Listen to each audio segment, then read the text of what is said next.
Mes salutations fraternelles à vous, mes bien-aimés. Salutations à mes frères et sœurs qui ont l'habitude de nous rejoindre dans ce cadre de l'émission Je n'ai point honte de l'Évangile, dont l'hôte principal n'est autre que le pasteur Philippe Joly. Bonsoir, pasteur. Bonsoir, bienvenue à tous. Comment ça va? Très bien. C'est excellent. Ouais. Ben, moi aussi, ça va. Ouais. Ah, ça va par la grâce du Seigneur. Le Seigneur nous garde. Et chaque jour où nous pouvons nous lever et bénir son nom, pour nous, c'est une grâce encore que le Seigneur nous accorde. Gloire à Dieu. Et on saisit chaque opportunité que Dieu nous accorde pour que nous puissions prêcher l'Évangile, travailler en sa faveur, préparer l'épouse à la rencontre de l'époux, parce que Jésus revient très bientôt.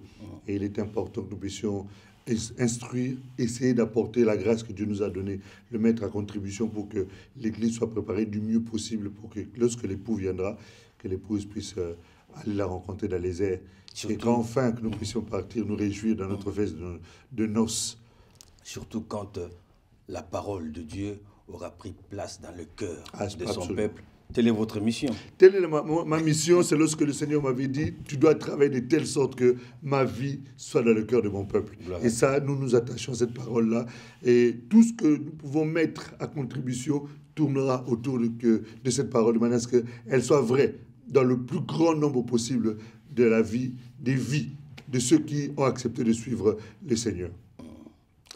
Vous avez salué le bien-aimé? Non, pas encore, tellement que j'étais focalisé à Bonjour, très cher bien-aimé. Vous qui nous suivez d'une manière aussi assidue, aussi fidèle, avec beaucoup de constance. Et nous sommes très heureux encore de vous retrouver ce soir autour de cette émission. Je n'ai point honte de l'Évangile parce que nous avons compris que, et comme nous le disons à juste titre, que c'est la solution aux difficultés ou aux problèmes de l'homme. Le plus grand problème de l'homme, c'est le péché. Et la solution, c'est l'Évangile, manifesté au travers de la personne de Jésus. C'est la raison pour laquelle, encore une fois, nous nous retrouvons autour de cette émission par la parole de Dieu pour essayer de nous instruire et comprendre quelle est la volonté de Dieu, ce qui est parfait, agréable, afin que nous puissions le pratiquer et vivre par elle. Bien, pratiquer, vivre pareil. Pasteur, dernièrement, vous nous avez présenté un sujet qui a son importance. C'est l'importance et les bénéfices de la croix. D'un côté, vous nous avez expliqué, vous avez démontré combien l'œuvre du Seigneur sur la croix avait de l'importance dans notre vie. Alors, de l'autre côté, nous avons aussi notre part dans cette œuvre de la croix. Et que la première intention que vous avez exprimée, c'était de procéder au renoncement. Absolument. Ça, c'est l'avant-dernière émission que nous avons faite. Et la dernière émission, tenant toujours compte de notre rapport dans cette œuvre de la croix, vous avez présenté, vous avez dit la croix synonyme de la mort en soi. Vous avez parlé de la mort en soi. Absolument. Et aujourd'hui... Aujourd'hui, nous sommes toujours dans le domaine de la croix, dans le message de la croix. Le temps dans lequel nous sommes sont des temps très difficiles. Et il est important absolument qu'on s'appesantisse sur le sujet de la croix. À mon sens, au-delà de tout ce qui tourne autour du besoin de l'homme, doit d'abord passer par la croix. Parce qu'effectivement, on peut être satisfait charnellement parce qu'on a une belle maison, une belle voiture, on a marié une très belle femme ou un très bel homme, on a des beaux enfants, on a été guéri d'une maladie qui était considérée comme incurable et toutes ces choses-là. C'est excellent. Mais tout ça, c'est aussi le bénéfice de la croix. Amen. Mais la chose la plus importante dans tout cela, c'est notre vie. Parce que Dieu a besoin en réalité de notre vie. Dieu nous donne toutes ces choses pour que nous puissions bien vivre sur la terre. Il a besoin que nous soyons en bonne santé. Il a besoin que nous puissions prospérer à tous égards. Amen. C'est ce que disent les Écritures. Mais au-delà de ça, Dieu veut absolument que notre vie puisse refléter le Christ. Et c'est en passant par la croix, au travers de l'œuvre de la croix, que nous pouvons justement manifester la vie de Christ. J'insiste sur la manifestation de la vie de Christ parce que, comme disent les Écritures, nous sommes des lettres. Et ces lettres-là doivent être lues. Et pour être lues, il faut que ça soit écrit. Et pour que ce soit écrit, il faut que nous puissions nous les approprier, en faire nôtres. Et c'est comme ça que nous pouvons devenir des reflets ou la manifestation physique. Comme qui dirait, on ne peut donner que ce qu'on a. Donc une fois qu'on se serait approprié de la parole de Dieu, nous saurons suffisamment comment nous l'exprimer. Ah voilà, au-delà même de l'exprimer, Enfin, c'est que la vivre, la vivre, de manière à ce que ceux qui nous observent, même si on n'a pas dit qu'on est chrétien, même si on n'a pas l'étiquette collée sur nous, mais notre façon d'être doit les interpeller. Et si ça n'interpelle personne, c'est qu'il y a un souci. Il y a vraiment un souci. Parce qu'un chrétien, c'est la lumière. Je vois très mal comment quelqu'un arrive dans un endroit où il y a les ténèbres, alors que cette personne est la lumière. Ben, on a l'impression qu'il y a toujours les ténèbres. C'est qu'il y a un souci. Or, nous savons que quand la lumière paraît, ça chasse les ténèbres. Et nous, nous sommes la lumière du monde. Et même une lumière dans une lumière, mais... Oui, il y a des lumières qui ne s'étoffe pas, mais elle apparaît quand même. Elle apparaît, mais oui. C'est comme les phares d'un véhicule dans la journée, quand bien même qu'on soit dans la journée, quand les phares sont allumés, on voit bien que c'est allumé. On voit quand même les phares, voilà. Absolument. Donc nous sommes cette lumière-là. Et donc la brillance d'un fils de Dieu ne tient pas seulement à apparaître dans les ténèbres. Non. Mais c'est la vie de tous les jours. C'est la vie de tous les jours. Or, la Bible dit que ce monde entier est dans les ténèbres. Et donc partout où nous allons, quelque part nous rencontrons les ténèbres. Donc nous devons être la lumière. Et je vois très mal un plat super bien préparé qui manque le sel. On sait voir quand le sel est dedans. Voilà. Et nous sommes le sel du monde. Et partout où nous sommes, nous devons assaisonner. Je vois très mal qu'un chrétien digne de ce nom arrive quelque part, qui est le sel, la nourriture reste toujours fade, qui est la lumière, il y a toujours les ténèbres. Moi, je commence à me poser des questions sur ce type de chrétien. C'est pour cela que je me dis que nous devons, sans qu'on l'ait dit, dès que nous arrivons, nous brillons.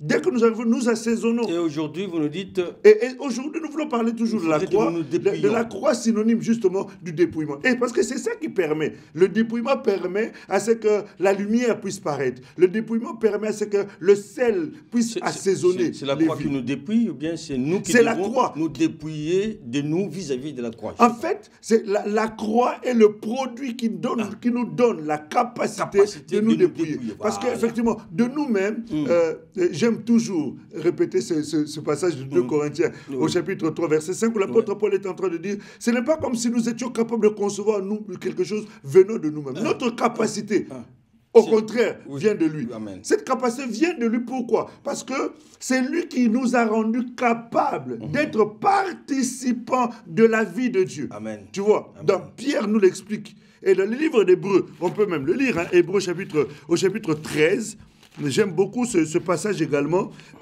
Hébreux chapitre 13, la Bible nous explique quelque chose de très très important. Hébreux chapitre 13, à partir du verset 20, les Écritures nous parlent à ce sujet-là. Toujours dans le cadre de la question que tu viens de dire. Est-ce que c'est nous-mêmes ou c'est lui? Tout à fait. Voilà. Tout à fait. Et pourquoi la croix est si importante? Justement par rapport à ça.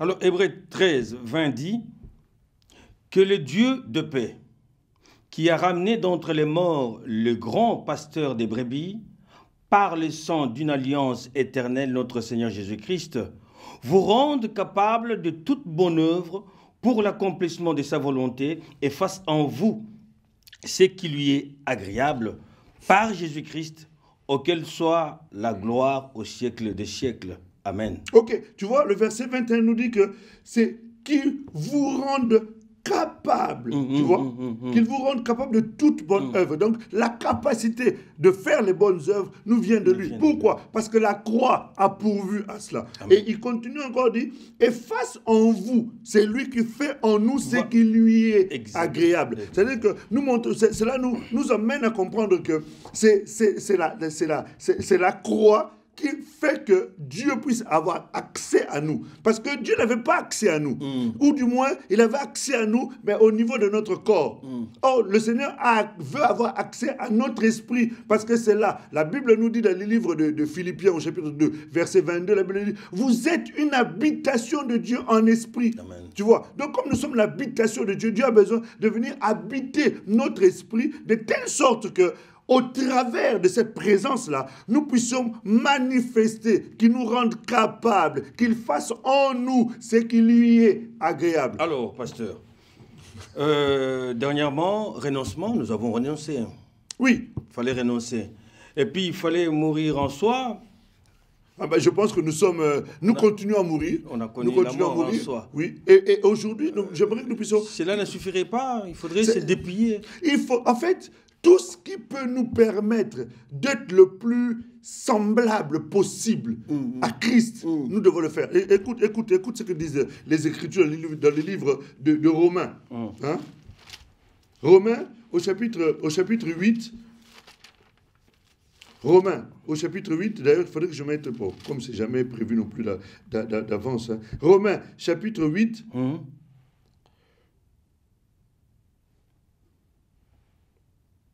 On peut lire à partir du verset 25. 8, 25. Hein. Oui, 28, pardon. Oui. Romains 8, 28. Nous savons du reste que toute chose concourt au bien de ceux qui aiment Dieu, de ceux qui sont appelés selon son dessein. Car ceux qu'il a connus d'avance, il les a aussi prédestinés à être semblables à l'image de son Fils, afin que son Fils, le premier-né entre plusieurs frères. Tu vois, ici on nous dit que, car ceux qu'il a connus d'avance, il les a aussi prédestinés à être semblables à l'image de son Fils. Tu vois, donc tout ce que nous faisons, tout ce que nous apportons comme message doit nous emmener à être semblables à Christ. C'est-à-dire manifester le Christ. C'est pour cela, justement, dans le livre de Romains toujours, au chapitre 8, tu remarqueras au verset, à partir du verset 17, on est en train de nous répéter quelque chose de très important.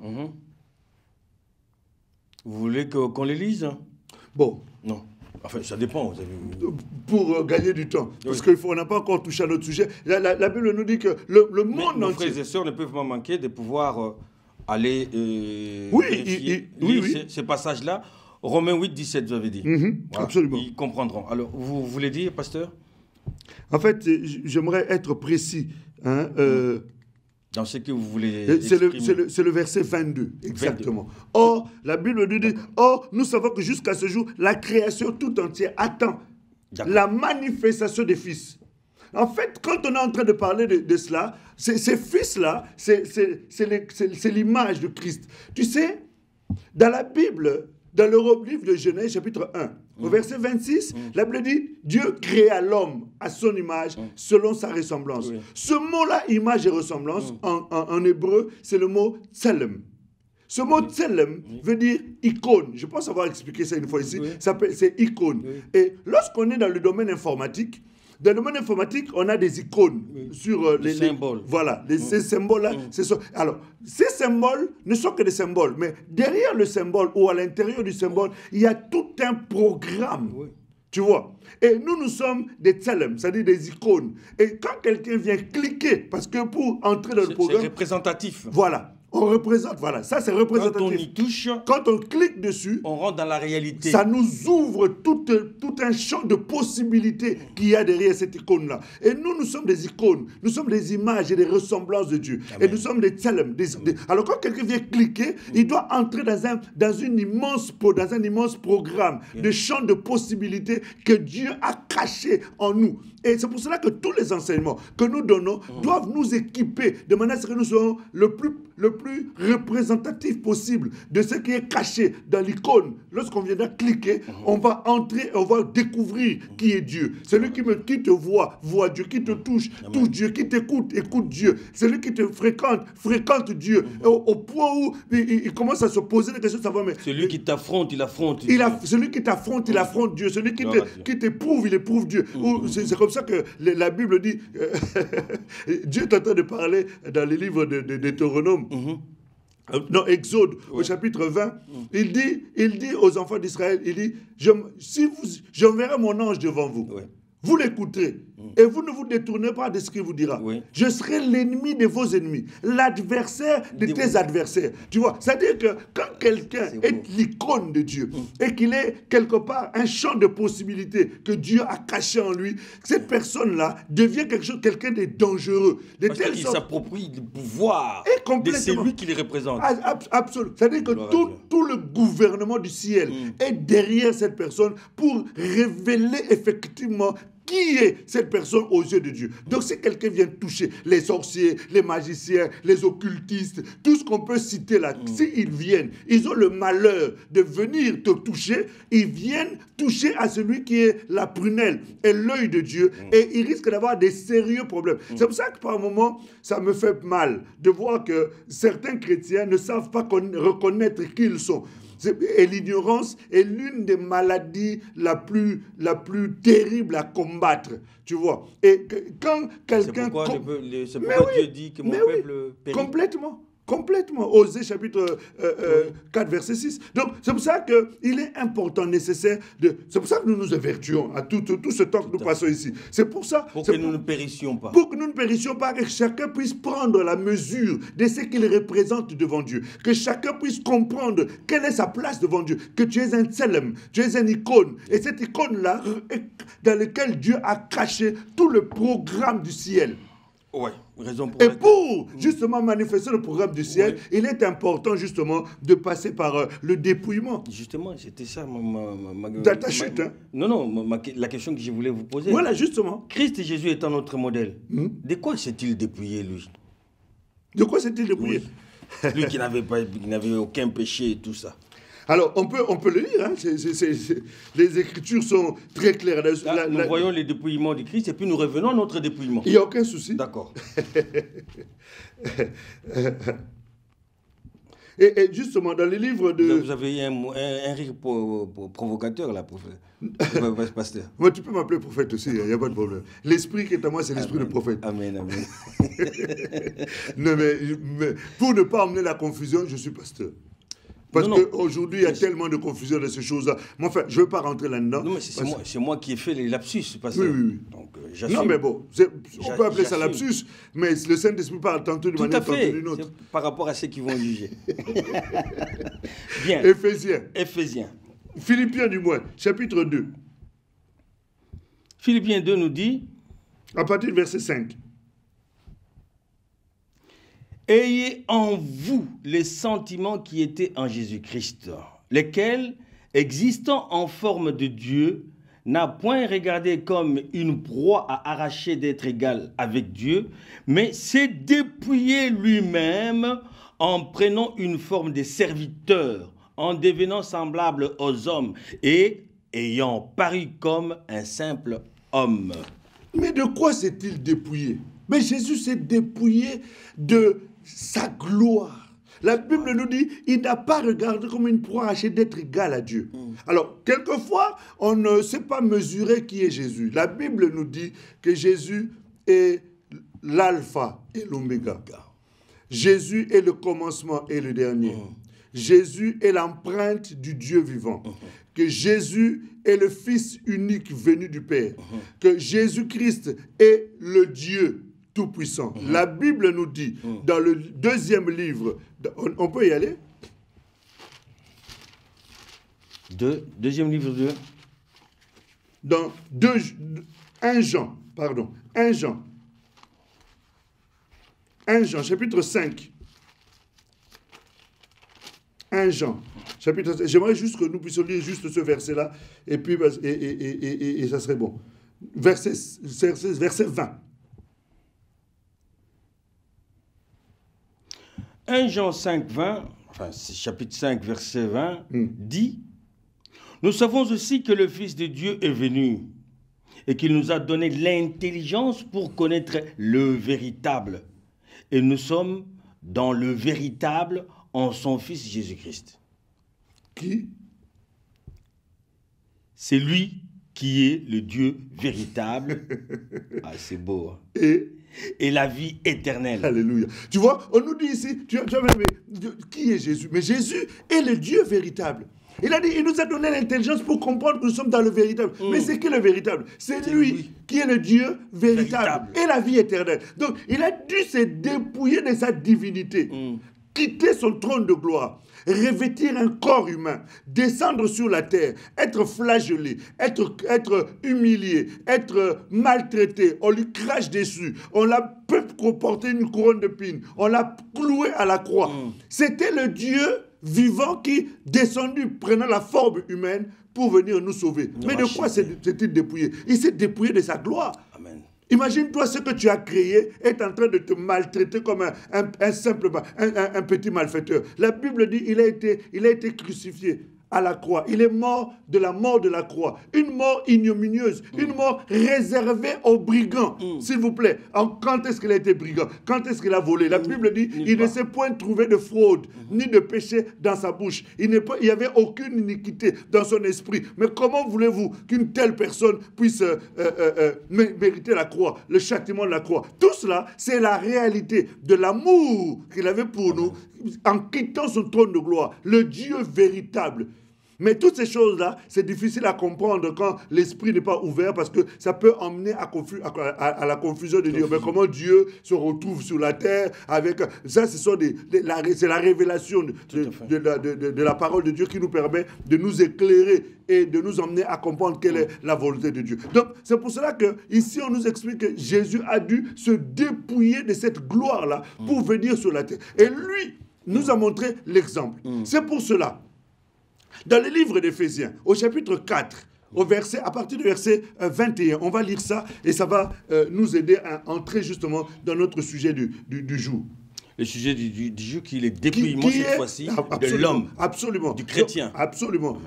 Dont la Bible dit que, enfin du moins, le thème du jour, on est tellement habitué à dire la Bible, que le thème du jour c'est la croix, synonyme justement du dépouillement. Du dépouillement. Absolument. Oui. Vous avez dit Éphésiens chapitre 4 à partir du verset 21. Éphésiens 4, 21 dit « Si du moins vous l'avez entendu, et si, conformément à la vérité, il est en Jésus, c'est en lui que vous avez été instruits à vous dépouiller. » C'est instruit que vous avez instruit. Instruit à vous dépouiller. Eu égard à votre passé, à votre vie passée, du vieil homme qui se corrompt avec les convoitises trompeuses, à être renouvelé dans l'esprit de votre intelligence et à revêtir l'homme nouveau, c'est créé selon Dieu dans une justice et une sainteté qui produit la vérité. Tu vois, ici, on nous dit quelque chose de très important. Mais si du moins vous l'avez entendu, et si conformément à la vérité qui est en Jésus, c'est en lui que vous avez été instruits à vous dépouiller. Tu vois, donc ici on nous montre qu'il est important. Lui, il s'est dépouillé. Et l'instruction que Jésus donne, ce n'est pas seulement en disant. Jésus donnait l'instruction de deux manières. Il disait et il faisait. Et quelquefois, il faisait et il disait. Pour que, quand il dit, tu puisses prendre l'exemple dans sa façon de faire, ou alors quand il fait, il te dit pour que tu puisses l'imiter. L'apôtre Paul dit, soyez mes imitateurs comme moi je le suis de Christ. Donc lui, il a imité ce que Christ a fait. Nous aussi, nous l'imitons parce que lui, il a imité Christ comme vous aussi, vous qui nous suivez, vous devez aussi nous imiter comme nous imitons également le Seigneur par sa grâce. Donc c'est pour cela qu'il est important. Mais l'apôtre Paul dit ici, vous avez été instruits. C'est-à-dire l'enseignement qu'on doit donner, l'enseignement qu'on doit apporter aux enfants de Dieu, c'est de les instruire. C'est-à-dire emmener l'instruction, l'enseignement. Aujourd'hui, la démarche est de pouvoir instruire le peuple. Absolument, l'instruction sur le dépouillement. Et quand ils vont se dépouiller comme le Christ l'a démontré. Oui, ils doivent se dépouiller. Se dépouiller de quoi? Dépouiller de quoi? Tu aimes beaucoup me poser des questions directes. Alors, dépouiller de quoi? Oui. Alors, Colossiens chapitre 2 va nous aider à savoir de quoi nous devons nous dépouiller. On y va? Absolument. Colossiens 2, vous avez dit? Oui, Colossiens chapitre 2. Oui. Verset 11, ça va nous aider à comprendre. Et c'est en lui que vous avez été circoncis d'une circoncision que la main n'a pas faite, mais de la circoncision de Christ qui consiste dans le dépouillement du corps de la chair. En ayant été ensevelis avec lui par le baptême, vous êtes aussi ressuscités en lui, avec lui, par la foi en la puissance de Dieu qui l'a ressuscité des morts. Je continue? Oui. Vous qui étiez morts par vos offenses et par l'incirconcision de votre chair, il vous a rendu à la vie avec lui en nous faisant... oui, il vous a rendu à la vie avec lui en nous faisant grâce pour toutes nos offenses.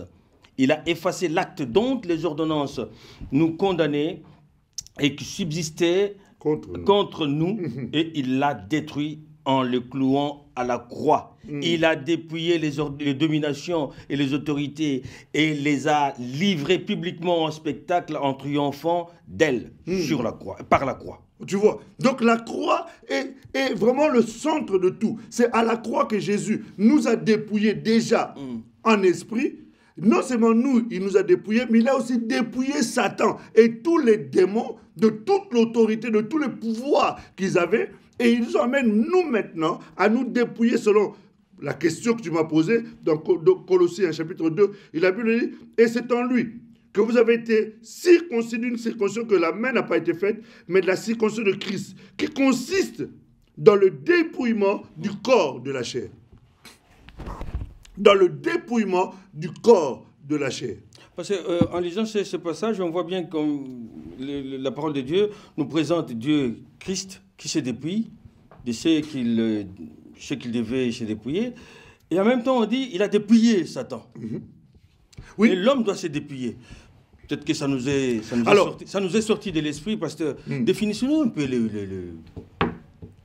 le verbe dépouillement. Enfin, parlez le mot. Dépouillement. Le verbe se dépouiller et le concept dépouillement. Alors, le verbe dépouiller, c'est prendre tout ce que quelqu'un a de lui enlever. Ici, ce n'est pas le verbe dépouiller, c'est le verbe se dépouiller. Oui. Parce que nous devons dépouiller. Oui. Voilà. D'abord dépouiller. D'abord dépouiller. Voilà. C'est enlever ce que nous avons en nous. Voilà. L'enlever. Voilà. Je reste sur un terme très simple. Maintenant, se dépouiller. On a mis ceux-là parce que c'est nous qui devons être à la base de cette action-là. Oui. Parce que dépouiller, c'est quelqu'un d'autre qui peut faire. Qui peut, voilà. Lorsque nous regardons dans le livre de Luc au chapitre 10, on nous parle de l'histoire du bon samaritain. La Bible dit qu'il y avait un homme qui descendait de Jérusalem vers la Samarie. Oui. Cet homme a rencontré des brigands qui l'ont dépouillé. Tu vois, et c'est ce que le diable fait. Le diable nous dépouille. Il nous dépouille de nos vies, il nous dépouille de... Christ aussi l'a fait. Attention, Christ...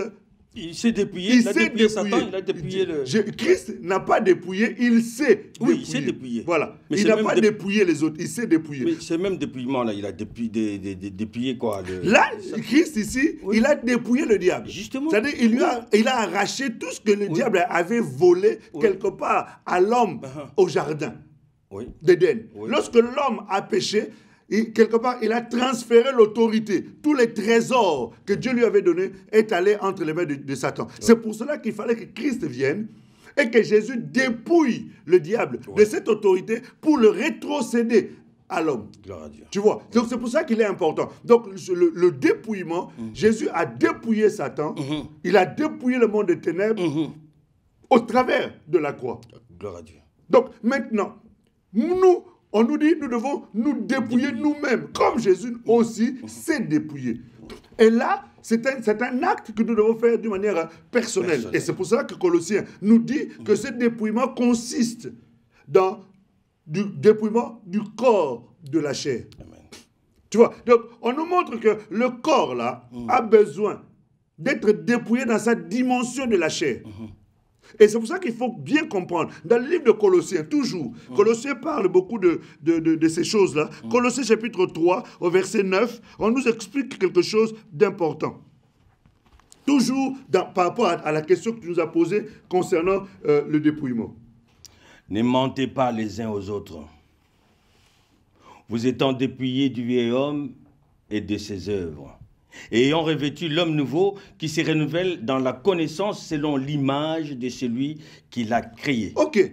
Tu vois, ici on nous dit, qu'est-ce qu'on nous dit? Ne vous mentez pas les uns les autres. Donc le dépouillement passe par l'abandon de ces choses-là.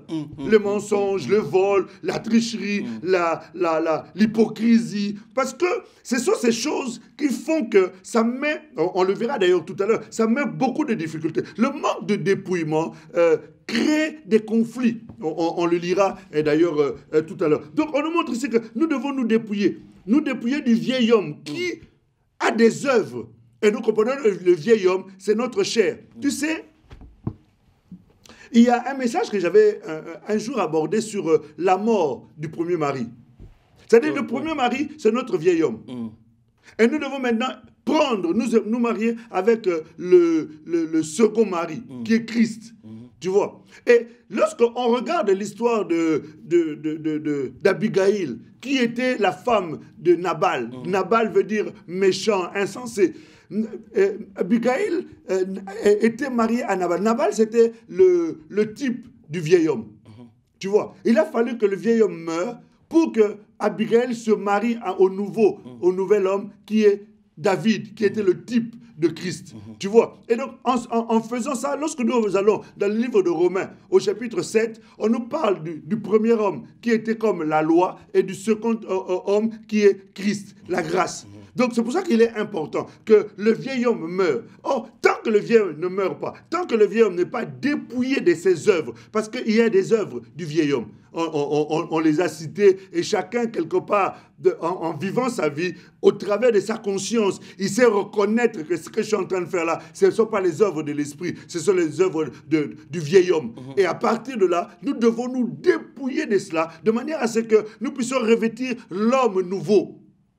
Tu vois, qui est le second mari, l'homme nouveau, créé en Christ. Parce que cet homme nouveau-là, c'est celui qui, justement, lorsque Christ paraîtra dans les nuées, selon 1 Corinthiens, au chapitre 15, à partir du verset 50, lorsque la trompette retentira, c'est cet homme, l'homme nouveau, qui, lui, entendra la voix de la trompette. Et en un clin d'œil, la Bible dit, nous serons transformés. C'est-à-dire, ce corps-là de la chair tombera et l'homme nouveau créé en Christ, qui n'est pas visible avec les yeux humains, va apparaître. Et alors, nous irons rencontrer Christ dans les nuées. C'est pour cela, il est important. C'est pour cela qu'il est crucial de détruire déjà ce vieil homme, de peur que le vieil homme prenant tellement de place, nous n'ayons pas la possibilité d'avoir l'homme nouveau pouvant se manifester et que nous loupions la chose la plus importante pour laquelle nous avons cru, à savoir Christ, vivre avec lui pour l'éternité, être enlevé. Ouais.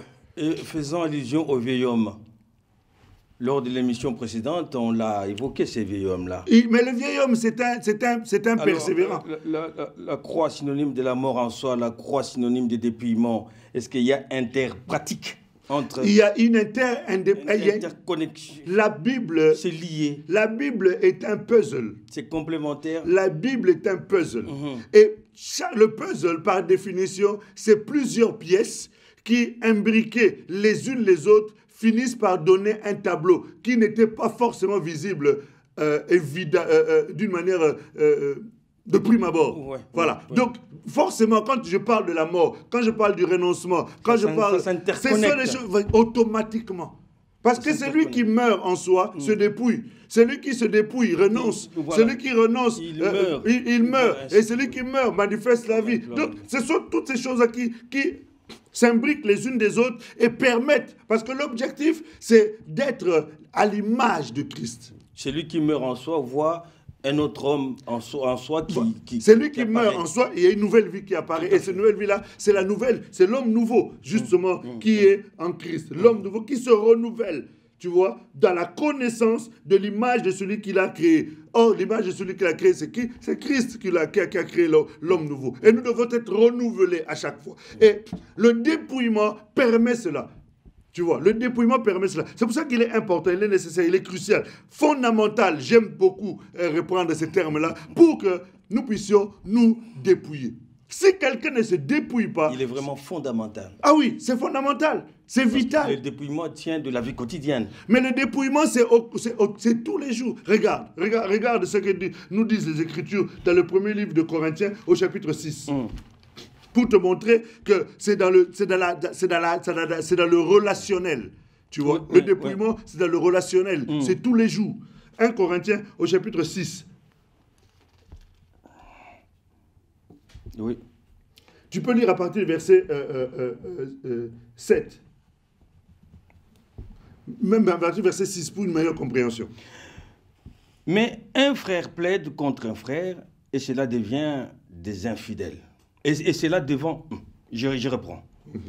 Mais un frère plaide contre un frère et cela devant les infidèles. Tu vois, déjà, on est en train de montrer que il peut avoir ce type de relation-là. Oui. Qu'un frère se plaigne d'un autre frère, et ça se passe même devant des gens qui ne sont pas des frères. Ce ne sont pas des ennemis, là. Ça, ce sont deux frères qui, dans une assemblée, un frère X Bart, un autre frère X Steve, qui ils ont un souci.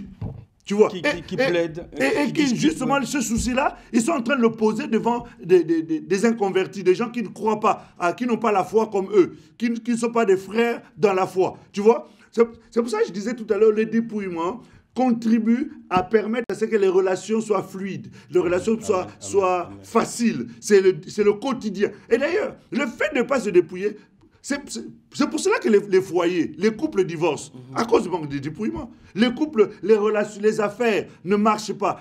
C'est à cause des problèmes de dépouillement. Il y en a un qui veut escroquer l'autre, il monte des coups bas. J'étais en train de parler avec une sœur. Ils avaient une société de gardiennage au Congo. Et puis, celui qui était le directeur il a été remplacé. Et puis, elle vivait ici, leur société là-bas. Elle vivait ici en France. Ici en France. Ouais. Oui, effectivement. Ici en France, les deux d'ailleurs, les deux associés. Et puis l'autre est rentré en Afrique, sachant qu'il y avait une histoire, il est passé, il a falsifié des papiers, on l'a viré tout le solde pour compte. L'entreprise était au Congo. Au Congo. Kinshasa. Absolument, au Congo RDC. Oui. Et on l'a viré tout ce qu'il y avait comme solde de tout compte par rapport à la fin de leur contrat. Oui. Et on l'a viré, alors qu'ils étaient associés. Et elle arrive. Elle ne comprend pas, elle va faire des démarches. Lui aussi lui dit, ben, je ne comprends pas, il ne nous paye toujours pas, il s'énerve et tout ça. Mais en fait, c'était du cinéma. Pour faire comprendre que... Alors qu'il avait déjà tout récupéré. Tu vois, ce type de choses-là, ben, c'est le manque de dépouillement. Quand quelqu'un n'est pas dépouillé par rapport à l'amour de l'argent... Pour deux personnes qui vivent dans une même maison. Mais attendez, non, ils n'habitent pas dans une même maison. Ils habitent dans le même pays, mais ce sont des proches, les familles se fréquentent, ils sont tout le temps ensemble. Comme quoi que ça ne tient pas seulement de vivre dans une même famille, dans une même maison, mais la confiance, c'est entre soi, c'est ça même. Absolument, absolument. Ouais. Donc c'est pour ça qu'il est important de comprendre qu'ici, on nous montre deux frères, deux personnes qui sont des frères. On continue pour gagner du temps parce que je sens que nous sommes quasiment vers la fin. Alors, pour nous remettre dans les contextes, je peux répondre? Oui, je t'en prie. Voilà. Mais un frère plaide contre un frère, et cela devant des infidèles. C'est déjà certes un défaut chez vous que d'avoir des procès les uns avec les autres. Pourquoi ne souffrez-vous pas plutôt quelque injustice? Pourquoi ne vous laissez-vous pas plutôt dépouiller? Mais c'est vous qui commettez l'injustice et qui dépouillez, et c'est envers des frères que vous agissez de la sorte. Tu vois, et je disais que, et tu posais la question juste au même pasteur, c'est au quotidien, effectivement. Le dépouillement, c'est quelque chose qui est tout à fait, c'est au quotidien. Tous les jours, nous devons nous dépouiller. Et c'est ça qui facilite les relations. Tu vois ici, quand quelqu'un n'est pas dépouillé, il va toujours réclamer justice. Mais la Bible nous montre que quand quelqu'un est dépouillé, quelquefois, il peut avoir raison. Mais juste pour préserver la paix, juste pour préserver l'unité, juste pour préserver cette espèce de quiétude au niveau relationnel, il accepte d'avoir tort pourvu que la paix y soit. Tout cela, c'est le fruit du dépouillement. Ouais. Dans un couple, on s'est disputé. Effectivement, j'ai raison. Mais je me rends compte que tout en ayant raison, toi, tu ne me parles plus. Juste par souci d'avoir la paix à la maison. Je viens te demander pardon. Chérie, pardonne-moi. C'est vrai qu'il y a eu ce problème-là, mais je te demande pardon. Je veux vraiment que nous soyons en paix. Mais pendant que je te demande pardon, je sais que ce n'est pas à moi de demander pardon. J'ai raison. Et c'est là où la Bible dit, ne souffrez un peu d'injustice. Mais quand tu acceptes de souffrir d'injustice, là, c'est parce que tu as accepté de te dépouiller. Dans une relation fraternelle à l'église, tu as mal agi, frère. Et on se rend compte que c'est toi qui as tort. Mais moi, je viens te demander pardon en disant, frère, pardonne-moi pour tout ce qui s'est passé. Vraiment, je veux que nous soyons en paix. Toi, tu sais qu'en te demandant pardon, je n'ai pas à le faire. C'est de moi, toi, de le faire. Mais je souffre d'injustice. C'est-à-dire que j'accepte de passer pour un coupable alors que c'est moi qui ai raison. Pourquoi? Parce que je suis dépouillé. Dépouillé du vieil homme. Parce que le vieil homme est orgueilleux. Le vieil homme avoir raison. Le vieil homme aime toujours avoir le dernier mot. Le vieil homme toujours qu'on sache qu'il est là. Et tant qu'on n'est pas dépouillé de ces choses, c'est difficile d'avoir une bonne relation cordiale, d'avoir une relation fraternelle, d'avoir une relation spirituelle même voire. La Bible dit ceci. La Bible dit, maintenez l'unité de l'esprit par le lien de la paix. Or, comment peut-on être dans l'unité de l'esprit si toi et moi, nous ne nous sentons pas bien?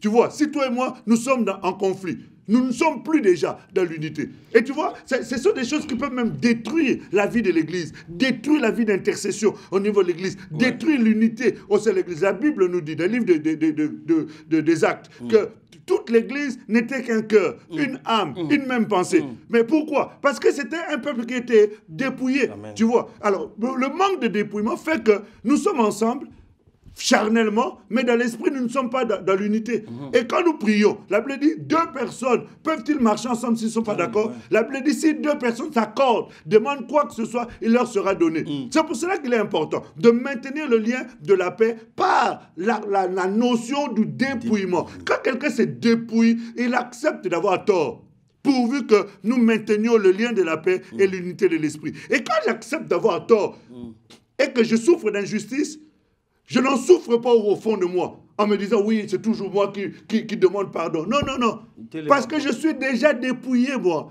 Pour moi, je suis déjà mort. J'ai déjà renoncé à la notion d'avoir raison. J'ai déjà abandonné toutes ces choses-là. Pour ce qui compte pour moi, c'est que Christ soit vu. Toi, si tu es un véritable enfant de Dieu et que tu te rends compte que cette personne vient me demander pardon, mais enfin, en réalité, c'est à moi de demander pardon. Si tu es humble, tu viendras. Et même si tu ne le fais pas ce jour-là, ça restera pour toi une instruction. C'est-à-dire, je t'ai enseigné en t'instruisant. Donc, il n'aura pas simplement fallu qu'on souffre de l'injustice, parce qu'il faut garder la bonne entente, mais il faut... Comment on peut souffrir d'injustice? Comment? Souffrir d'injustice... Ignorer le mal qu'on a fait. En fait, celui qui souffre l'injustice, c'est celui qui s'est dépouillé et qui accepte d'avoir tort, même s'il a raison. La justice voudrait qu'on donne raison à celui qui a... Et que fait-il de sa raison? Que fait-il de sa raison? Il n'en fait rien. Pour lui, ce qui est important, c'est que Christ soit glorifié. Malgré le fait qu'il a raison et qu'il a refusé justement d'en jouir, il est en train de... Ça m'intéresse que nous nous retardons un tout petit peu sur cet aspect de l'injustice pour pouvoir terminer l'émission parce que le temps est suffisamment avancé. Quelqu'un qui supporte l'injustice. À qui on a fait du tort. Et puis, quelle attitude doit-il avoir? Prenons en fait, dans l'histoire, moi je m'en fiche de l'attitude que toi tu vas avoir vis-à-vis de moi. Mais si l'autre ne comprend pas, il va rajouter. C'est pas grave. Ça sera encore... Mais regarde le maître. La Bible une reprise d'injustice. Mais et alors, la Bible nous dit que Christ avait raison. Quand il est allé à la croix, quel mal a-t-il fait? Il a souffert d'injustice pour nous. C'est vrai qu'au départ, on a continué à vivre comme on voulait, on faisait tout ce qu'on voulait. Mais finalement, quel est le résultat? Aujourd'hui, je l'ai accepté. Aujourd'hui, j'essaie par la grâce de Dieu de marcher dans la crainte de son nom. Aujourd'hui, j'essaie par la grâce de Dieu de faire en sorte de faire ce qui lui est agréable, en laissant le Saint-Esprit l'accomplir en moi. Mais au départ, quand lui l'a fait, je m'en fichais. En réalité, ce que tu es en train de faire, tu es en train de manifester le Christ, la lettre lue. Tu es en train de lui faire lire que l'amour de Dieu, c'est pas ce que tu es en train de manifester. L'homme n'a que 2 joues. On tape sur l'une, il tend l'autre. Et après, si l'autre... Il tend encore l'autre, du côté on n'avait pas frappé. Il tend, et ainsi de suite. Tu sais, l'évangile, la parole de Dieu, elle est simple, c'est vrai, mais quelquefois, elle n'est pas toujours facile à vivre. Parce que le vieil homme... C'est là que tu es mon questionnement. Voilà. C'est parce que pourquoi? En fait, quand c'est comme ça, c'est que le vieil homme a envie de réagir. Il a envie qu'on lui donne raison. Il a envie qu'on puisse savoir aussi qu'il existe.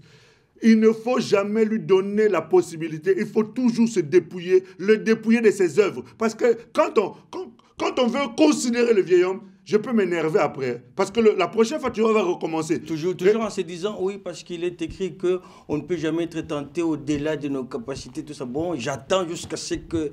Si ça dépasse, alors là, non, ça ne dépassera jamais parce que ça ne dépassera jamais parce que Dieu nous donnera toujours le moyen de nous en sortir. Dieu nous donnera toujours le moyen de nous en sortir. C'est pour ça qu'il est important. Tu sais, quand on s'est dépouillé du corps de la chair, ah oui, c'est ça la parole du Seigneur. C'est vrai que c'est pas facile. Hein. Dans un couple surtout, c'est chaud. Le dépouillement est très important dans une relation de proximité, dans une relation de père-enfant, dans une relation de femme à mari, dans une relation de frère à frère, petit frère à petite sœur. C'est là où le dépouillement est important. Vous qui vivez beaucoup de témoignages d'injustice tout au long de votre ministère, vous qui avez une certaine maîtrise des situations qui se vivent, qui se passent dans la vie quotidienne du chrétien, il y a un frère, il y a une sœur, que pouvez-vous lui dire par rapport à son dépouillement? Mais ce que je peux lui dire... Bien particulièrement. Ah oui, mais ce que je peux lui dire, c'est ce que je viens de dire là, c'est que le dépouillement est nécessaire. Le dépouillement, c'est même pas optionnel. Le dépouillement est important et inconditionnel. Tu ne peux pas ne pas. Tu es contraint, obligé de te dépouiller. Et n'attends pas ce que quelqu'un vienne te dépouiller. Et d'ailleurs, le dépouillement souvent se passe au travers des épreuves.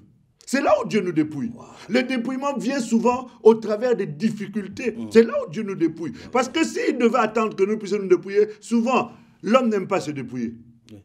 L'homme n'aime pas se dépouiller. Mais c'est parce qu'on n'a pas le temps de lire ce verset-là, de 2 Corinthiens au chapitre 5. Tu vois, à partir du verset 4, l'homme par nature n'aime pas se dépouiller.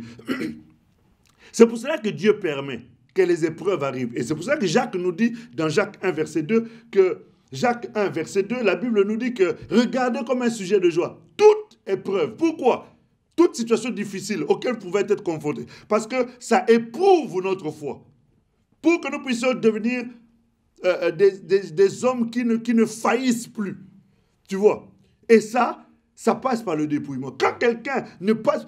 Regarde, tu sais, un chrétien qui n'aime pas les épreuves, c'est un chrétien qui ne sera jamais dépouillé. Et quelquefois, le dépouillement passe aussi par le châtiment. Dieu, quelquefois, nous châtie pour nous emmener au dépouillement. Tu vois, dans le livre d'Hébreux, on n'a pas malheureusement le temps de le lire, au chapitre 12, à partir du verset 5 jusqu'au verset 11, on nous montre que Dieu nous châtie.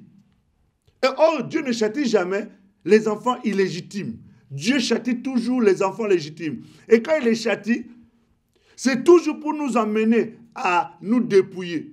Des choses que nous avions trop gardées. Et c'est pour cela que le dépouillement accepte les épreuves, accepte quelquefois le châtiment que Dieu peut t'infliger. Et dans le livre de Proverbes, chapitre 3, verset 11, la Bible dit, mon enfant, aime le châtiment. Il faut aimer le châtiment parce que le châtiment t'emmène au dépouillement. Et le dépouillement t'emmène à la ressemblance à Christ, permet à l'homme nouveau de se renouveler en toi, permet à ton homme intérieur de rayonner, d'être manifeste et de révéler Christ. C'est ça l'objectif. Ce que nous poursuivons, c'est cela. C'est pour cela ma prière ce soir, mon désir ce soir, est que le Dieu de mon Père Jésus-Christ, le Dieu de toute miséricorde, de toute grâce, commence déjà par te pardonner toutes les erreurs dans lesquelles tu as pu te retrouver, et aussi par son esprit puisse toucher ta vie, afin que ta vie puisse être complètement transformée. Merci. Tu liras Hébreux chapitre 13, verset 20, 2 Corinthiens chapitre 3, verset 5, et sur ces passages-là que tu prieras. Et je sais que le Seigneur t'aidera. Parce que, en réalité, ma prière ce soir, ça serait juste demander au Seigneur de t'aider. Et c'est ce que je suis en train de faire. Que le Saint-Esprit t'aide à faire ce qui lui est agréable. Mais c'est à toi de prendre la décision de te dépouiller. Tu as été instruit. La Bible dit, on vous a instruit à vous dépouiller. Alors dépouille-toi. Que Dieu te bénisse de ton orgueil et de tout ce que tu sais. Le pasteur vient de le dire, c'est à nous de nous dépouiller. Et pendant son discours, il a aussi dit que l'homme avait du mal à se dépouiller. Quel homme? Le vieil homme? Le nouveau homme? Le nouvel homme? Alors, c'est la question que moi je vous renvoie. et vous serez qui dépouillé. Sinon, dépouillez les vieux hommes. Pêchez-vous et toujours prêt à répondre au rendez-vous prochain de l'émission Je n'ai pas honte de l'Évangile. On n'en a pas honte et on gardera cette tête haute pour témoigner et raconter les hauts faits de l'Éternel.